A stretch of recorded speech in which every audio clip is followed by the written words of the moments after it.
House Republicans have launched a new task force to look at the Chinese government's role and potential culpability in the spread of coronavirus beyond China's borders back in December. Joining me now is a member of that newly formed brand new task force, Florida Congressman Michael Waltz. Congressman, thanks so much for your time today. We really appreciate it. Yeah, thanks, Jillian. Thanks for covering this.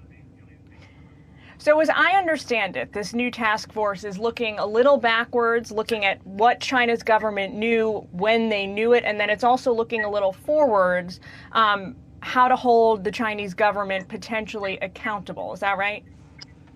Yeah, that's right. I mean, this was clearly a cover-up, and I think you will see a number of groups help unfold what China has done to unleash this virus and to not manage it. But I think we're also, as you mentioned, looking forward. And what I like about this task force is it has representatives from all over the country, all types of rural, urban, and other districts. And it covers a wide variety of committees, everything from trade to finance to health to education, of course, military, because what China is doing, as it explicitly seeks to dominate a new world order where it calls the shots, not the United States, is it has a whole of society, whole of government approach.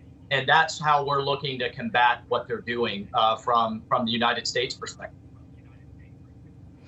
One thing the task force doesn't have, though, is Democrats. And we've seen reports this week that Speaker Pelosi originally was going to join up with you guys. It was going to be a bipartisan task force, but she later reneged. Tell us about what went wrong. Well, I don't know why she reneged, but this has been these negotiations been ongoing from some time. I think Democrats absolutely should be involved. This is a national security issue. In fact, I think this will be the national security issue, much like how we had to face the Soviet Union for most of the 20th century. This will be the case for the 21st century. This shouldn't be about politics, but I think two things are at play here. Number one, presidential election year.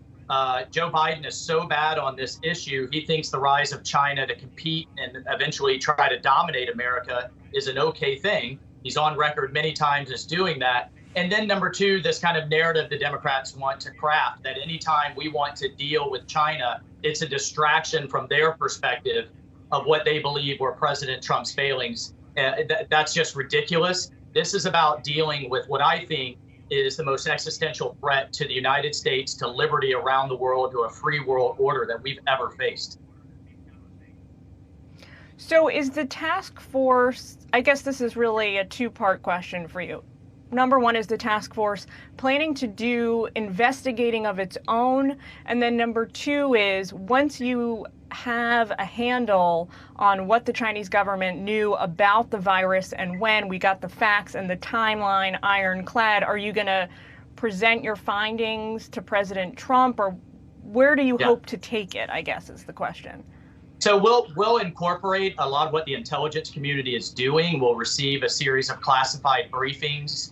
But I think what you'll see coming out of this is really pulling together a number of efforts. Julian, we've talked about what we're trying to do to bring our supply chains home, how we're blocking our federal pensions and even several dozen of our state pension plans from investing in Beijing, how they're stealing our technology, trying to put our companies out of business economically, and then, of course, compete with us militarily. So, what you're going to see is pulling all of that together for some legislative packages and then recommendations to the president. Yep.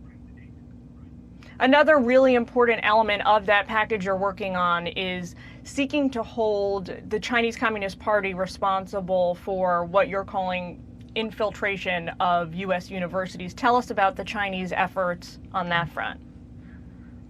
Well, I don't know that many Americans appreciate. There's over 400,000 Chinese students in our universities as we speak. That doesn't make them bad kids. What they need to understand is that they're victims. The Chinese Communist Party forces them to vacuum up our technology, robotics, advanced materials, artificial intelligence, and send it back to Beijing, where it gets fast-tracked right to the Chinese military. That's one piece. The other piece is they're actually recruiting American professors through what they call China's Talents Program. These professors are taking hundreds of billions of dollars into their institutions in taxpayer-funded research funding and these advanced technologies and then going and moonlighting over in Beijing's universities, including the Wuhan Institute of Technology, my legislation seeks to stop both. We cannot look. China is looking to dominate us technologically, then economically, and then eventually militarily. It's in Chinese leadership writings, and it has to stop. Right. Well, Congressman, we got to leave it there. An important message. We all know that whoever dominates in artificial intelligence dominates the future of the globe, really. So thanks for bringing that to us, and we will check back with you soon. I think a silver lining in all of this is a wake-up call, Jillian. Thanks so much. You bet.